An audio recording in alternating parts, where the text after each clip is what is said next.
राधे राधे भैया। और देखो आज को ऐसा माहौल है, और पुराने जमाने को भी जो ही माहौल हो, वो तो सदियों से चली आ रही है कहानी। पिता कितनो भी भाग्यशाली हो, कितनो भी पैसा हो, कितनो प्यार करता हो अपनी बेटी से, लेकिन एक पिता पे अपनी बेटी घर पे नहीं रखी जाती है। राजा महाराजन के यहाँ से भी चली आ रही है, भगवान के यहाँ से ये सब रीति जबी से चली आ रही है। और देखो अब गौरा मैया के लिए शादी के लिए जा रहे हैं, शादी की तैयारी कर रहे हैं, तो कहा कह रही है गौरा मैया अपने पिता से कि तुम पिताजी मेरी शादी कर रहे हो, क्या तुम पे मैं पाली न जाऊंगी? तुम इतने बड़े राजा हो और इतनो कछु तुम्हारे यहाँ सब कछु हते, तो तुम पे मैं भारी पड़ रही हूँ, तो मेरी शादी करवे जा रहे हो? तो देखो बाबुल कहता है कि ना बेटी जी, विधि को विधान है।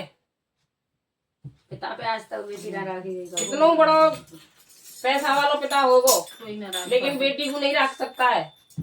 तो देखो हम अपने गाने के माध्यम से जो हमारी बहू सुना रही है, और भैया बहुत सुंदर भजन है, जाके अच्छे अच्छे भजन है। और देखो गौरा मैया को भजन लेके आई है शादी को, और देखो जब मैं गाने के माध्यम से सुनावेगी, और अगर अच्छा लगे बढ़िया लगे तो कमेंट और सब्सक्राइब करियो और भजन को आनंद लियो।